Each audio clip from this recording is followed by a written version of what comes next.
Yes, people, welcome back to Mission Podcast, and it's another edition of Kayfabe and Out, your weekly wrestling roundup. We discuss the weekly programming, the latest news and rumors and gossip, etc., etc. You know the drill by now. So let's not waste any more time. I'm joined by my very special co-host DK Danny. Let's get straight into it then. This past week on Smackdown, what are your thoughts, Danny? Listen, whatever I've said about SmackDown in the last 8 weeks, I could probably copy paste it and say the same thing about the show. I don't think it was a relatively good show. It was okay, probably better than last week's, to be honest. I think we had Jey Uso v Miz, which I think a way to describe this was it wasn't the worst match ever. It was an okay match. I thought both men got okay offense in, and then Jey Uso won, which expected him to win. Then we got I think Ilya Dragunov against was the Axiom, which again, I think Ilya Dragunov's carrying this brand around now. His open challenges. I mean, it's a great way to, put on bangers every week. Just have him come out every week, defend his title, like Sami Zayn did, like John Cena did. It's just a great way of getting someone over. And again, I do hope he goes into some storyline, which I think he is going to go in with Ciampa. But again, having these weekly title defense, I think is great for him and it's great for the brand. And then I think the other ball was we had I think LA Knight against Matt Cardona, who finally this guy's been begging the company to let him make an appearance, and finally made an appearance and lost to LA Knight, which again I expected LA Knight to win. I think we had what else was Cody Rhodes against Bronson Reed that got made for the main event for the WWE Championship because Bronson Reed was saying Cody put your title up. Cody is he's so reckless and he just put his title up. And of course, that match was never gonna end clean. Ended in a DQ. You had Logan Paul get involved and interfere and attack Rhodes. Then both the Usos came out, and then Drew McIntyre, the man who was quote unquote suspended last week, came out and claimed Cody and Co. And I think that is, I mean, we did basically say last week we did see Cody. If Cody was going to be part of War Games, we did see Drew McIntyre being part of War Games too. So I mean, we'll talk about Raw, but I think both teams are basically in set now. I mean, part of me did want Cena to be War Games just to have all the babyface in the same team, guys like Cena, Punk, Roman, Cody. I think that would have been cool, but we've got other plans for Cena. But yeah, that was basically SmackDown in a nutshell. They basically just built War Games with an interference in the main event. Yeah, Yeah, touching on SmackDown, Zack Ryder coming back. I find it so funny, yeah, how WWE didn't let him come back as Matt Cardona. They're like, nah, you're gonna be Zack Ryder, and the theme, his theme is shit. Like, it wasn't even his original theme. yeah. Um, I don't know yeah, what they did to his theme song, but his old one was a I, classic I one. think Yeah. it ruined the pop as well. It ruined the moment. Like, I was like, huh? But yeah, Zack Ryder came back. He finally got his one-off appearance. Don't think we'll be seeing him at the Rumble. Then we can kill that rumor. Fine. Every year, Zack Ryder's going to be in the Rumble. Zack Ryder's in. Yeah, he's done. I think Chelsea, his wife's actually are they married? I don't even know. But Yeah. Chelsea Green, I think she's like way better than him. Like she's like as a wrestler on the mic. She's sick. I rate her. I hope that she gets a big push in 2026. But yeah, Zack Ryder, he can do his thing on the Indies. Matt Cardona, as his name is. But yeah, let's move on then to Monday Night Raw, Madison Square Garden, John Cena's final ever Monday Night Raw. And you know what? I actually thought this was a very good episode of Raw. I was actually entertained by it. But yeah, what do you think, Danny? Let's start off with the opening segment then. Cena comes out, and then Dominic Mysterio interrupts him. They have a little back and forth, and basically Dominic enforces his rematch clause for Survivor Series. And I know people are a bit disappointed by that, but you know what? I'm not too mad at it. I think it makes sense. We complain about there not being new stars, and um, the veterans not giving these guys rubs. Well, there you go. You have it, and people still complain. But yeah, what did you think of the opening segment and match? Yeah, I think last week when we were discussing what Cena was going to be doing at Madison Square Garden, I think I did predict well, I did say a tag match. I said Cena and Ray against Dom and Balor, which we basically got an extended version of that with Sheamus, which I think made the match much better. Sheamus is an incredible performer. Even Ray, I thought, at 50, going the way he does is just mental. Like, I'm seeing another 50-year-old do the moves he does, move the way he does. Them stem cells, bro, they change his life. But yeah, I thought this was a good match, to be honest, a really fun match. I don't know if I was kind of disappointed because I wanted something better or more significant for Cena's final Raw match, but I think he was happy with it. He really enjoyed it, just being in there. Like Rey Mysterio's been there since he basically debuted. Sheamus has been there since 2009. Like he's been really good friends with these guys, and he probably wanted to just have a fun tag match with these guys. So yeah, I thought the match was fun, and then I get what you're saying that maybe he shouldn't have gave. I mean, maybe Dom did deserve his rematch at Survivor Series. I'm okay with it. Not the biggest fan. I didn't expect them to go this way if it wasn't for Wargames because Cena's not in any other stories. I couldn't see them giving Cena anyone else. Giving Dom 3 out of his last 4 dates is telling the company. It's telling us that the company see Dom as a real main eventer because this guy is not getting John Cena's last 3 or 4 days if they don't see this guy as a next superstar or like a next big mentor or something like that. But yeah, so I think that was really telling that the company do see Dominic for the next 10 even 20 years as the next big star. So yeah, I mean I'm fine with it. I think the match as Hour series is. I mean I like the match on Raw, but on pay per view I think it could be even better. Just give him 15 minutes. I think winner would you have Dom winning title back? Yeah, I mean, we'll talk about that on I the don't mind too preview much. next week. But yeah, I mean, I wouldn't mind it too if he wins, but his Dusty Hills or whatever it is. But yeah, But man, yeah, I thought the opening segment was a really fun segment. I think this was the first time I've actually stayed away to watch a whole show in a few months, to be honest. Because really Raw hasn't been the best product in the last few months. But yeah, as a show, I mean, I thought it was a really good show from top to bottom. We had a lot of returns and a lot of just good moments. We had the return of, I mean, we get onto Dolph Ziggler, we had AJ Lee come back, we had Roman, Brock. So it was just a star-studded lineup for Raw. I mean, I think they needed to deliver this Madison Square Garden Raw, and again, Cena's last Raw. I thought it was a really impressive episode. yeah, I agreed with you, Danny. I think when they announced the 6-man tag, I think initially most were disappointed, but when we actually got the match, I thought, yeah, you know what, that was kind of fun. And Cena, Ray, and Sheamus both good friends of his, so why not? And yeah, let's move on then. What else happened on Monday Night Raw? We saw the return of Dolph Ziggler. Now this was great. This was a Yeah. very good pop, and I thought him and Solo actually worked a very good match as well. What did you think of it, Danny? Yeah, this had me. I like this match and I like this return so much better than Zack Ryder's return.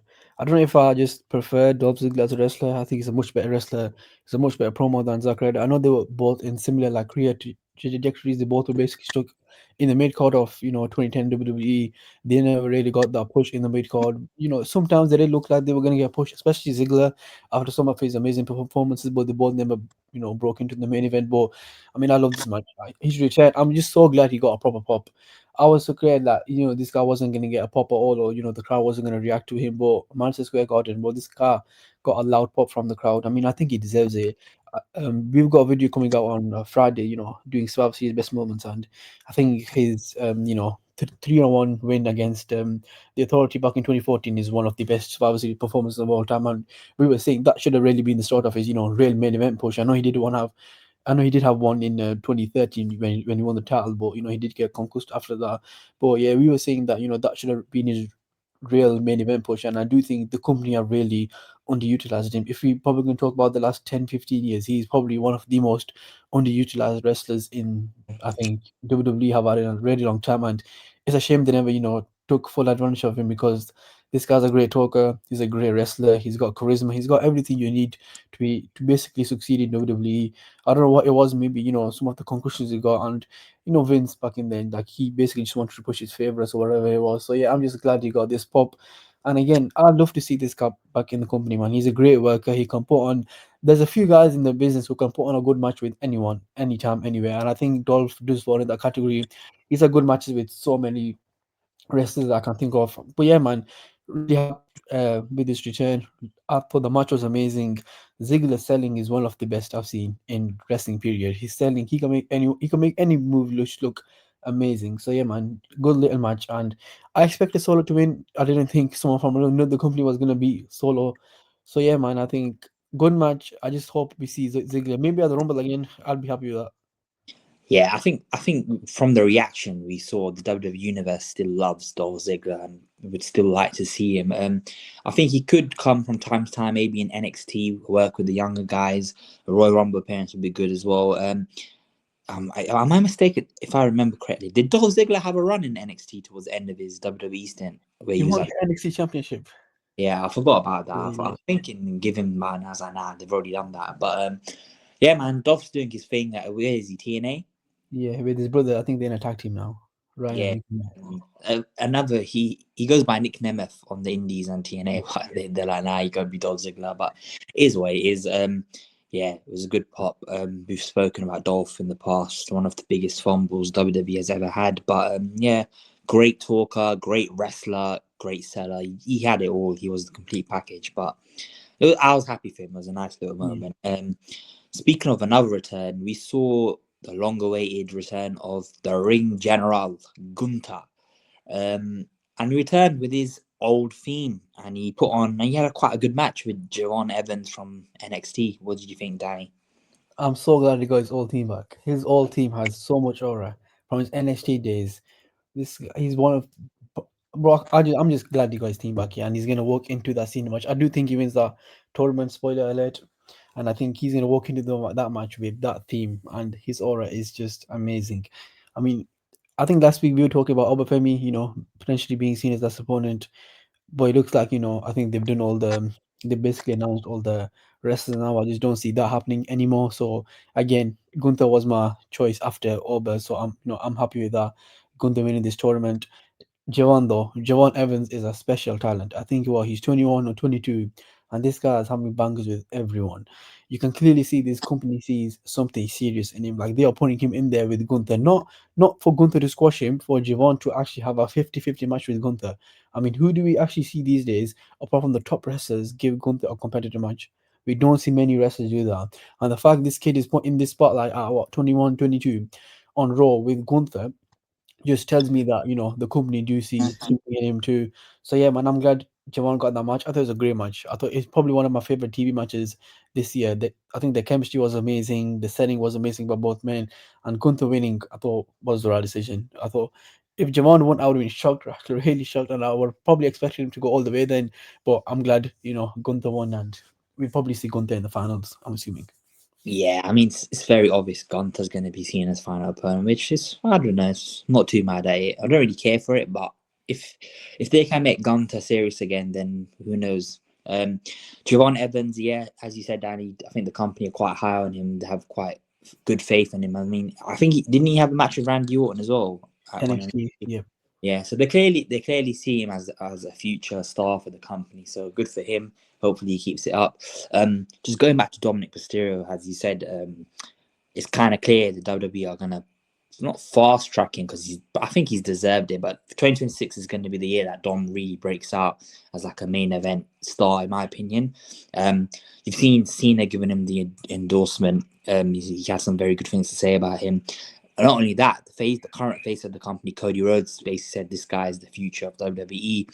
And Dominic himself, I think he had a podcast recently with someone. He was like talking about how like sometimes WWE let him do things. I think he spat on Penta or someone, and he got flagged for it backstage. But this guy is one of the few guys in the industry right now that understands what it means to be a heel. And I know that it's hard to do now because in 2025, kayfabe is not a thing anymore. Social media, everyone knows they're playing characters, but a guy like Dom, he respects the art, and he still finds a way to uphold his heel antics and heel values even outside of the ring. Did you see the thing that they had with who are they? The New York Giants? I don't know what Oh they yeah, are. yeah. Yeah, when they went to Ida, I think they had kind of a Yeah, little the episode. Charles was there as well. I thought that little segment was absolutely hilarious. Like that's the kind of celebrity stuff that I like. That's how you do it, WWE. That was a fun little segment. But yeah, man, Dominic Mysterio, that guy, he's reaching for the stars next year. I'll be shocked if they don't at least give him a Money in the Bank minimum next year.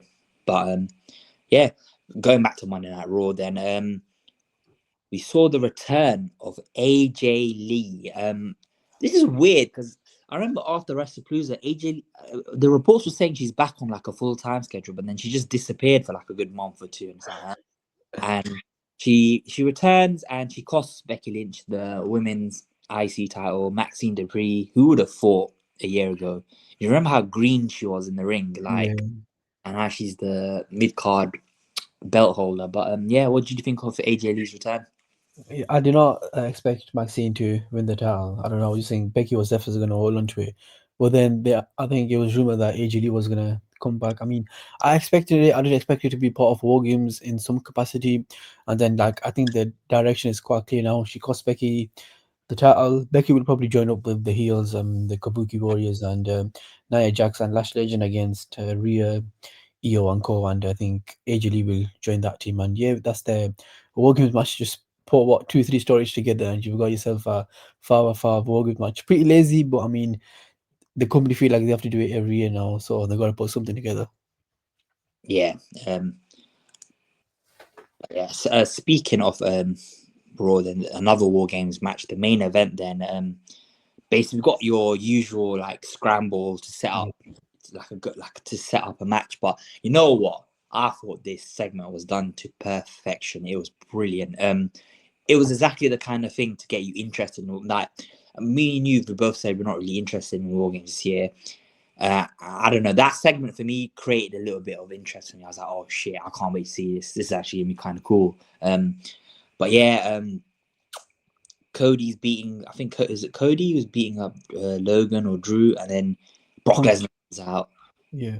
and clears house, and then Brock's like about to shake Heyman's hand or something, and then Roman Reigns comes out, and you see Brock's face. You know Brock Lesnar. You know when he likes someone, yeah, he's gonna sell for them. He's gonna put them over. Yeah. And I think he has that respect for Roman Reigns, right? And then Roman Reigns comes in and gives Brock a Superman punch. And we talked about Dolph Ziggler selling, but Brock Lesnar, on his day when he's bothered, he might be the top 2 or top 1 seller of all time. Like he really, really knows how to sell, and I thought it was hilarious. It was brilliant. That's how you use Roman Reigns. You know what I mean? In recent months, Roman Reigns hasn't really felt like a big deal. That made him a big deal again. Like, whoa, Brock generally had fear in his eyes when he saw Roman. Yeah, I think I mentioned it last week that I did expect Roman and Brock to be part of this Raw because it was, Madison Square Garden Raw and they're basically built into War Games. I did expect them two to be, the last two on each side. And yeah, even though I did expect it, I still enjoyed it. I thought it was greatly executed. You had, first Drew's team come out with, Logan and the Vision, and then you had Punk, the Usos, and Cody come out and yeah, stop rolling, and then like you said, I think it was Punk. He was about to hit the water steep on Logan, and then Brock comes out. This was done greatly. You could just see Punk being like, "Oh no!" He comes in the ring, he just takes out everyone. I think he literally grabbed Cody and just swung him out of the ring, which I found hilarious. He's doing like so many people, and then just I mean they had the postcards at the bottom, right? They make it so big now. Like sometimes you can, not fall for it, but now they put the postcards. I was like, yeah, this is not finishing with Brock, having a 5-on-4 team. You're obviously gonna have Roman Reigns come out, then Roman Reigns' music hits. He comes out with one sleeve. I don't know what all that was about. He looked best slim to me, like compared to normal, where he's jacked up a bit. He looked really slim to me, and he comes out, and then him and Brock face off. I mean, these guys had a bit of a, bit of a feud. Some of the matches were amazing and some were really bad. So yeah, just seeing them two in the ring facing off in 2025 was something. I mean, I enjoyed it. It got me kind of hot for War Games. I haven't really cared about it at all because I felt like the vision after Seth especially has felt really flat. Drew's been, we've spoken about Drew a lot. Punk's been okay, but again, a Logan Paul feud I'm not really interested with. The Usos have had a decent arc in the last few weeks, but I think they've just forgotten about that already. Not already. I think for the time being until War Games is over, and then they'll pick up on that. So yeah, I think this match, this segment got me really hyped for the match, and yeah, I mean. We'll talk about War Games next week and what we think is gonna happen, but this did create a bit of buzz for War Games, and then I just want to see Braun and Braun Breaker in the ring at the same time and just see what's gonna happen then. Yeah, I thought Monday Night Raw was amazing, which is rare these days. But yeah, Madison Square, but it was for Madison Square Garden and Cena's It last was hit. that too, and when you have what 5 6 wrestlers return on the same night, you're gonna have a good show in it. Yeah, it's kind of expected. We can't give them too much credit, Mm. but I think they've done the job. They've sold Survivor Series, and yeah, Raw in the books. Then let's talk about some other stuff then from the world of WWE. Going back to John Cena. John Cena made an appearance on the Raw recap show, or whatever that WWE have got, and I think they are. They said to I think Triple H wanted his final Saturday Night Main Event to be a 2 hour tribute show, and I remember we done an episode a few weeks ago where we said that's what we want, a full 2 hour tribute to Cena, but. Obviously, Cena, the guy that he is, he wants to give back to the company. He was against that idea. He said, I want to use my final appearance to elevate the young talent and showcase, put a platform for them, which I can respect, and fair play to John Cena. It's a cool idea in theory. It's a good concept. I get it. Like he's trying to give back, put eyes on new guys. So it's going to be like an exhibition sort of PLE where the NXT talents go up against the main roster, which it's not a bad idea. But for me, John Cena, that's the guy he deserves. Sometimes it's like, come on, John. Sometimes it's okay to be a bit full of yourself. But I'm not too mad. If this is what John Cena wants, then we have to respect his wishes, right? Yeah, 100%. I mean, I wanted a tribute show to Cena. I think he deserves it. One of the greatest of all time, possibly the greatest of all time. I think he definitely deserves, a tribute show because, I mean, Saturday Night Main Event in crazy long. It's 2 hours. I think you could fill our tribute show of Cena for 2 hours. But I mean, I didn't, not expect Cena to say this, but of course, Cena is the kind of guy, he wants to give back because let's be honest, he made his debut all them years ago and he took his opportunity, and he just wants, to give other NXT superstars the opportunity. So guys like I can expect guys like Obafemi, Javon Evans, these kind of, basically next in line wrestlers to be on this call. So yeah, I mean, I wouldn't I wouldn't have minded a whole show just on Cena, but listen, good for matches here, and you know, hopefully they can elevate some guys. I think guys like Javon Evans or him, you're basically ready, to be on the main roster already. Javon Evans, are probably giving more time in NXT. I think he has a lot of fuel and he's really young. But guys like Obafemi, I think he's just about reached the ceiling NXT.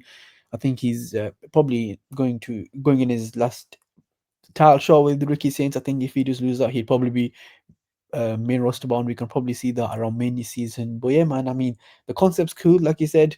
But I mean, I would have preferred a senior TV show because I think that's what he deserves in it. Like one of the greatest of all time. Just have guys talk about him. Just replay some of his best moments, give him a really long entrance, and give him a really long speech. But yeah, man, I mean, he's senior, and we all know he loves to give back. So yeah, I don't mind him. Yeah, and end of the day, it's up to Cena and it whatever he wants. Speaking of Cena, though, we mentioned how humble he is and stuff, but David Otunga has just done like an interview recently, and he didn't really attack Cena. He just like said it as it is, and he didn't say it was a bad thing either. He talked about the Nexus, right, and how Cena probably isn't as he wasn't as nice to them backstage, but I don't know if it was the thing that he done it on purpose or it was more of a case of Cena was just so at the time, he's the number one guy, the face of the company. He was just so locked in that he didn't really pay too much attention to them.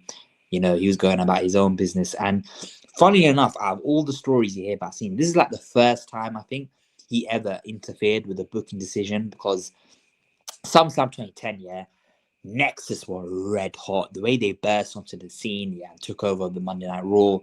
Like the Nexus were the hottest thing, the best faction in ages. Wade Barrett was looking as this big future heel for the business, and it was Team Nexus versus Team WWE at SummerSlam 2010. And yeah, the original decision was the Nexus was going to win, but for some reason, John Cena went to Vince and said, "Nah, I'm not. That doesn't work for me, brother." Which is the first time he kind of flexed his power and his influence. And it was a very, very questionable decision. I mean, Edge and Chris Jericho immediately were like, "This is the wrong decision, John. We shouldn't be doing this."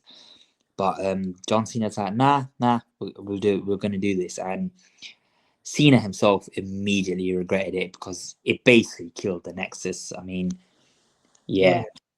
Oh yeah, What this 100% killed the Nexus. It killed their momentum. It killed everything about them. there was nothing they could do after that that could have, brought the heart back up or, just reinvented him. So, I mean, I've seen a few reports on this. That one of the reports was that Vince wanted to send the crowd home happy. That's why he did it. Maybe it was a bit of both. Maybe Cena went to him and then Vince was like, okay, this is probably the right decision. Let's send the crowd home happy. Maybe it was that, but I don't know if I'm surprised because if Cena doesn't rate someone, he's not gonna really like put him over. We've seen that in the last few years. Like he just bait him on the mic if he needed to. He don't care what anyone says. I've seen him do that with guys like Austin Theory. Like he went that bullied him, and after that, I don't think Austin Theory's been the same. He did that back with Roman in 2017 as well. So I don't know. Like I said, Cena might just be flexing his power, be like, okay, I don't want these guys to win over whatever it was. I mean, I doubt that because I think there were some guys in Nexus with main event scene potential, especially with Barrett. I thought he was gonna win the title 100%, and that didn't happen. So yeah, it's a shame because 9-year-old me was watching this. I think it was in 2010. Yeah, I was 9, and I wanted Team Cena to win 100%. Like I was a kid back then. I just wanted the good guys to win all the time. But looking back at it, like a few years later, when you're all grown up, you look back and say, "Well, that was a horrible decision because it basically killed the momentum of 7 guys who could have broke into the main event, the mid card scene." And after the war, they split onto the new Nexus and the core, and then like till this day, none of them are I wrestling remember company anymore. it became such a mess. Like, I mean, I didn't they have John Cena? He was forced to like join the Nexus, and they were like using him to help Wade Barrett win matches. I remember once was it Randy Orton, Wade Barrett, and Cena was the special guest referee. And Was the if bragging rights? I think it was for the championship. Yeah, if Barrett lost, then Cena gets fired or something. leave And the company. Yeah, yeah. I remember Cena got fired, and it's like, oh, he does that emotional thing where he's leaving, and then literally a week later, he fucking came back, and Yeah, they yeah. were they were doing anything and everything. And again, next is a whole different topic. I think we could probably do a whole pod on that for about an hour and just talk about the next and how they should have been booked. But yeah, man, I think that's one major mishap in WWE's long tenure of You lots know of. what though? I remember when CM Punk took over the Nexus, and not gonna lie, I kind of liked it. Like, I thought CM Punk was cool in it. Um, but yeah, but anyway, the Nexus was probably one of the biggest waste of potentials WWE has ever had, to be honest. But yeah, let's move on then to the next topic. And How now cool how cool would it have been if the Nexus reformed during Cena's retirement or and just that, teaching you know power? what? They were bringing back like Dolph Ziggler, Zack Ryder. I don't know why. Yeah, I genuinely thought, well, you know what, Wade Barrett would have been a funny one to come Oh, so good. as bad news Barrett gimmick. That was hilarious. I love Yeah. that. But yeah, it is what it is. Moving on then, Tony Khan recently came on the Ariel Helwani show, and he had a lot to say. He was asked a lot of tough questions, and you know what? Fair play to Tony Khan because everyone calls him a goof. We've been critical of him and saying he doesn't know, he's out of his depth. But this is the first time in ages I thought Tony Khan came across really well. He answered the questions with maturity, and I was like, wow, this guy looks like he runs a wrestling promotion. Yeah, 100%. I think first of all, he learned PR finally. He knew how to talk without, just without basically making him sound like a narcissist or whatever he can sound at sometimes. And yeah, I thought that I watched the interview today in full, and I thought it was a great interview. It got a lot of insight which I haven't really seen Tony Khan talk about before. Those sort of things. Again, I think he asked him about CM Punk. He goes, yeah, CM Punk's a really nice guy, just didn't work out, whatever it was. He didn't want to go into any details. And again, I thought he came back on great. And I think Tony Khan's a really nice guy. Like you can tell, he does love wrestling, of course, but sometimes he's out of his depth when it comes to booking, and he should really probably hire really good creative minds who can help him because to be honest, he's done well there. Well, he's run the company for nearly 5 years now, and the company still exists is one thing. I think you should give him all the credit there. But if they do want to take that next step, probably hire some better bookers. But yeah, I think Tony Khan's a really nice guy. I haven't really had any problems with him. I haven't heard anything bad about him. He just his booking decisions. You can really tell he loves the business Yeah, because he's he's a man, like one of us, basically running a whole yeah. company. It's not really a good recipe, but you know what? Fair, I have to say, even though we like people take the piss out of Tony Khan and AEW, you have to take your hats off. Like, it is a remarkable achievement. What, the company's been formed, 6 years now, I think. Late 2019. So yeah, basically been 6 years. Like, I mean, he said it himself on the Helwani show. He was talking about WCW when Ted Turner took over. It took them like 7 years to get to the level where they were competing with WWE. And not that he's saying AEW is going to compete with them, but he just like the way he answered the questions, it was like, wow. I was really impressed. Like, and you know, Ariel Helwani, he's a very tricky guy. He's the type of guy that can like rage bait you with like questions. I thought Tony Khan was so funny. The way, you know, every time he got an uncomfortable question, do you know what he said? He was like, "Oh, I respect you as an interviewer." The way he said it, I respect you as an interviewer question, and then he'd find a way to like beat around the bush. It was very, very smart. I mean, there's loads of things he talked about. I think one of them, you mentioned the CM Punk situation. Listen, I think out of all the people, yeah, the most heartbroken person in that whole scenario is probably Tony Khan. Yeah. Do you know? He probably grew up as a CM Punk fan. He was so excited to bring him out of retirement, give CM Punk a new passion for wrestling, and and then it just all capitulated because I think Tony, you know, it is with Tony Khan. I think he was very naive when he started it. He thought, you know, I can just hire people and everyone's going to be buddies, everyone's going to be friends, we're all going to get along, make money, and everyone's going to listen to me, blah blah blah. And I think he's had to learn it the hard way. Which, you know what, fair play to him. He's young, he's still young. He's had to learn things hard way about the egos of wrestlers and how the industry actually works. You know what I mean? And he's adapting. But one thing he did say I thought was really good. He said it's basically worked out for all parties. I mean, Tony Khan and AEW and the locker room are in a better place, in a happier place, and CM Punk is definitely in a happier place. You know, he's thriving. So I think out of the whole situation, even though it was a bad situation, good has come out of it. You know? Yeah, and I think he mentioned all of his, I mean, all the champions of WWE right now, Punk, Cody, Ricky Saints, and Jade Gargano, and well, they all came from AEW, and he was like, "Yeah, I'm really happy for them. I'm really happy for what they achieved." You know, I think he mentioned the Moxley and Cody photo back in AEW, which he was like, "Yeah, I mean, just to see how far Cody's come, and Moxley's still doing his thing." I think he came across really good in this interview, which I haven't really seen Tony Khan come across like this. I don't know what it is. I think Ariel and him didn't really like each other before this, and when they probably came to some kind of, they were like, yeah, let's settle this. There's no point beefing each other. Let's just get. I mean, I think the main reason he was there was to promote his show, yeah, because this guy's a really good promoter. He'll promote his show wherever he goes. So I think he Yeah. did that well, and I think he came across great. There was one question I think he was asked about counter programming, and he was like, yeah, I expected it. So I mean, that's a really good answer. Like, yeah, they are the second biggest company in the world. Tony understands the game, and he knows he gets it. You're gonna do that. You're gonna compete against your other promotions. He does it himself, you know. Yeah, like he knew if he was in Triple H's boots, he'd do the same thing. He'd counter program the other company, and yeah, so he the answer he said was like, yeah, I expect it, which is 100% the answer. He basically said it's the nature of the game. I get it. So, as you know, a few years ago, Tony Khan would, we remember the Twitter rants he used to go. It used to be so immature. We're like, what is this guy doing? He's very unprofessional. But he seems. I think I don't know if it's probably just he's growing up now and he's realizing things. And you know what? I hope AEW can. I'm not personally. I'm not a big fan of it, but I can see why fans like they have a fan base, and I think they do. I think because you remember when AEW first started, for the first 2-3 years, they were red hot. Like they were doing really, really well, like story wise as well. And yeah, I hope they can continue to be in a good position and thrive because at the end of the day, competition is a good thing.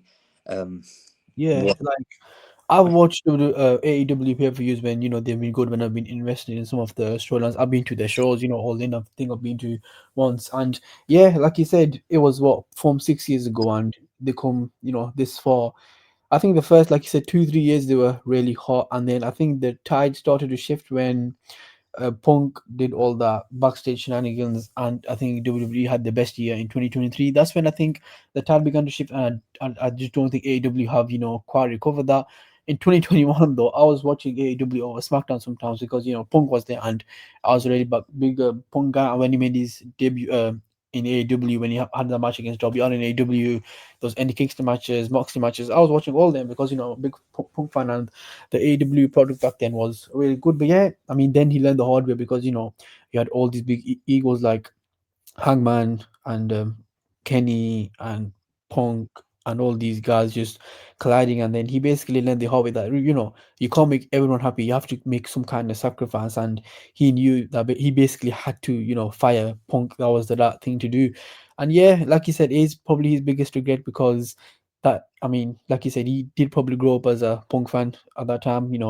Love Punk, and getting him to return to wrestling after all them years is like he'd probably be like really proud of them, really happy, and just to see the way it ended is I think he's really disappointed. But yeah, I mean, still to see that company going. But yeah, I mean, I do hope they get some kind of momentum because I can't remember the last time I watched a AEW show. To be honest, it was probably All Mm. In or something. But yeah, man, listen, it's always good having some competition, right? It makes the other company do well. I mean, right now both companies are doing really well, so there's no competition there. But when a company is doing really well, it always makes the other company, pick their What figures. though, Danny? I say we say WWE right now they're in a not a bad spot financially, but like storyline wise, they're Yeah, driving right. Um, if I'm AEW and I'm Tony Khan now, I'll take this opportunity to seize the moment and start booking some good shit. Like, they can definitely the tide can swing, not in the way that they're going to be financially outdoing them, but storyline wise, there's something there. They can do it. For me, CM Punk, the whole situation with the elite, one of the big that's another thing that I think is one of the biggest fumbles of all time. They could have made storyline gold out of it if they were just able to get it to be professional. But hey, it is what it is. I've got a question for you, Danny. I saw a tweet. Yeah, people are. I don't know. I think it was WrestleMania or something. I don't know. I forgot who it was, but he said that WWE CM Punk this current run is boring, and they've argued that his AEW run was actually better. What do you make of that? Uh, I think his peak in WWE with the Punk and Drew feud and that match was personally the best thing I've seen him do since his return in 2021. I I liked his AEW run. I thought it was a great run. Some of the some great matches against Darby, Eddie, Moxley. Again, even the Hangman match I thought was okay. I don't know, man, because like I said, 2025 Punk, he won the title. He had a great main event. He's been stuck in the Vision Vortex for a really long time now. He's stuck in the Logan Paul Vortex. It's not down to him, I think. I think it's down to the company, and just their way of booking. 2024 Punk, he was injured for half the year, then had like one of the best feuds we've seen in a long time with Drew. And 2023, he returned in November. So I don't know, man. It is kind of 50-50. I enjoy both of his companies' works, but I do think WWE can definitely do more with him. That's what I'll say. Yeah, I think it's harsh to say his WWE run's been bad. It has Yeah. not. That's a stretch, but I'm not gonna lie. His AEW run was fucking good. Like Yeah. I know how it ended and stuff, but from start to finish, it was box office. Never a dull day with CM Punk. I remember his feud with MJF. That's one of the best feuds. Oh, I forgot about that. That was so good. That's one of the best feuds in the last 10 years, I'd say. To be honest, in both WWE and AEW, that was amazing. Do you remember that promo between them? Yeah, that was great. But I think, and even afterwards, with the whole Hangman stuff, and it became like, shoot, is it a shoot? Is it what? That was fascinating. The promos were unreal between the Page and CM Punk, even with Punk and Moxley. Like, it was hostile, it was tense, but it was good. It was good TV. That's what we like, you know what I mean? And then obviously they set up Collision. I remember even when he was on Collision, it was actually good. I remember remember that promo he cut when he comes out with the I'm the real AEW champion, and he sprays the Yeah. X, and he's like cutting a promo, and he's like cussing out the Young Bucks. It was brilliant. It was brilliant TV. But Listen, his unfortunately, AEW, yeah, his AEW run was really fun, man. I enjoyed it, especially I think in the last few months he was feuding with Samoa Joe. I think reigniting their feud from all them years ago. I thought was great. I think him with Joe are all in. I was there. I think we were both there at that show, and I think we thought it was a good match before you all popped off backstage. what a way to go out! What a way to go out! Yeah, exactly. The match I thought was really good, and again, I think Samoa Joe is one of his favorite opponents. So his last match being with Samoa Joe, I think he'd be very content with that. But yeah, I think both companies could do more with someone like CM Punk because of course, he's one of the best wrestlers in the world. He's just unreal on the mic. I think both companies can obviously do better than him, but I think the ball did get a good out of him, especially. Like AEW, we were talking about the MGF feud. That just went out of my head again. That feud, the matches they had, that dog collar match, that other match, I thought it was just unreal, man. I think that feud and the Drew feud are probably the top two things he's done since he's returned. Yeah, and I thought you know what? At first I thought that was harsh, but you know what? It's an argument to be made. Yeah, Maybe W run was better, but I don't think his WWE run has been bad at all. Him and Drew, one of the best feuds WWE's had in ages. I feel like with CM Punk, they're just scratching the surface as well. There's feud. I think him and Kevin Owens, that's a feud I think could rival Drew and Punk if they do it right. and he's got a lot of feuds which they haven't really touched the surface with. The Seth feud was a disappointment. Let's be honest. Like we expected that feud to be so much better, to be one of the best feuds, and I think the momentum kind of dropped because he got injured, and that was meant to be the Mania 40 match. Which again, I thought the feud would be much better if they had a match at Mania 40, but he got injured, and then he went into the Drew feud, and then it felt like they were just repeated the promos from the Drew feud. It felt like we weren't really getting anywhere, and then I think. You know, like you said, we've got the feud with Kevin Owens, even a Cody Rhodes feud. They haven't really had a real feud with Roman Reigns. That's three, top stars. Even when guys like Sami Zayn, I hope he has a match with AJ Styles before AJ Styles retires. So again, there's a lot of good matches and a lot of good feuds we've got with CM Punk here. Yeah. But yeah, moving on then. Before we wrap up, news has been reported that Chad Gable has returned to the Performance Center. This is great news. I think Chad Gable is one of the most underutilized guys by the WWE in the last 5 years. Yeah, they need him back ASAP.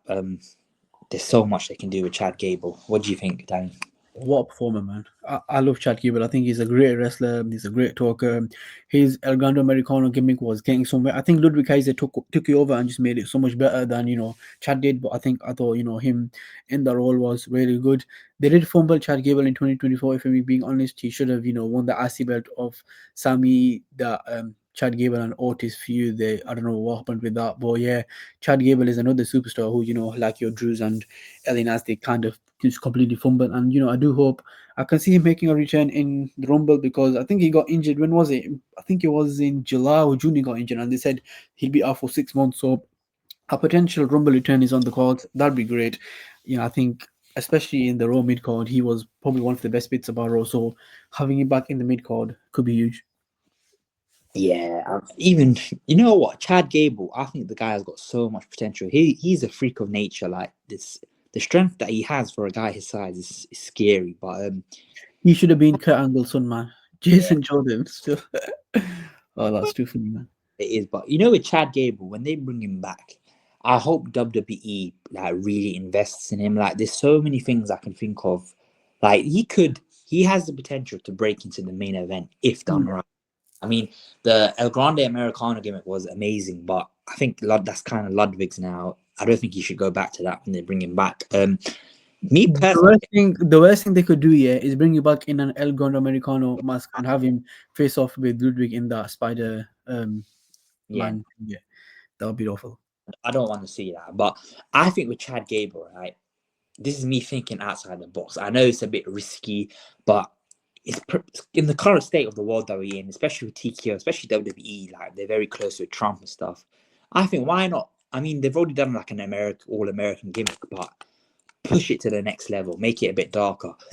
Why not run a far right gimmick with Chad Gable? I think it would be amazing. Like you could even bring back Zeb Coulter or even a JBL. Imagine JBL or Zeb Coulter with a Chad Gable, and they're like trying to cleanse the WWE of immigrants or something like that. It would be hilarious, especially with the amount of lucha libre guys that they have, luchadors.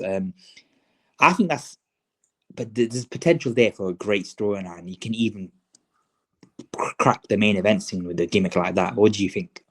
Yeah, that gimmick would be amazing. It would be such a good heel. And again, a guy like JBL is perfect for that. Or like a Zeb Coulter guy who's there with Jack Swagger and Cesaro back in the day.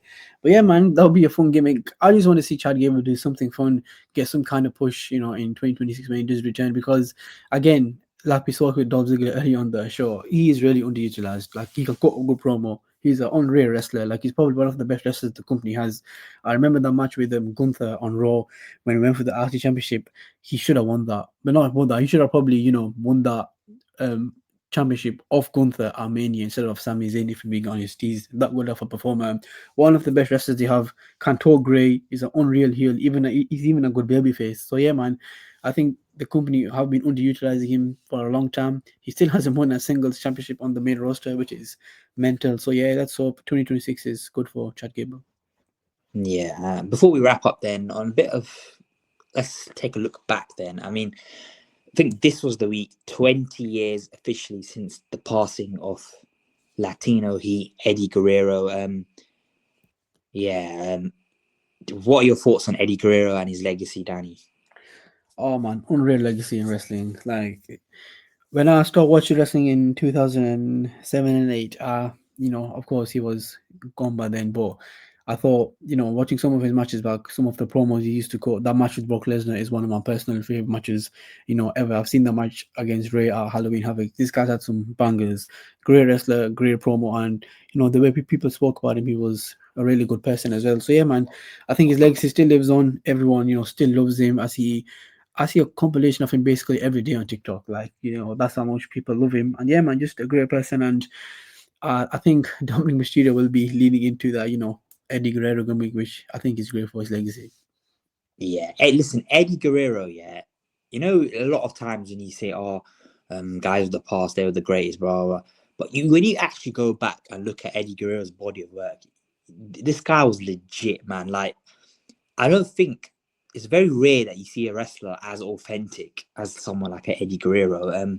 He was just pure heart, man. Pure heart. He spoke from the heart. You could see it in his promos. I still remember it's one of my favorite top 10 promos of all time, maybe even top 5. The one that he cuts to Brock Lesnar when basically Brock Lesnar calls him an addict and stuff. And then he's like, "You're right, I am an addict. Me and you, Holmes, the adrenaline we get when we're in this ring, that is a high that is indescribable. Like the passion and the rawness in his voice when he's saying it, and the crowd's going electric. Stuff like that. It makes you emotional because, Eddie Guerrero was a good guy. He was one of the real ones, that actually loved this business, cared about this business. He was a great tag team wrestler as well with Chavo. I remember the Los Guerreros, part of the SmackDown 6. Even when he first came to WWE, I mean, with him and China, they made that gimmick amazing. Like that was some of the funniest stuff you've ever seen on TV. We spoke about him and Rey Mysterio, the chemistry that they had. Him and Kurt Angle had bangers. Him and Chris Benoit had bangers.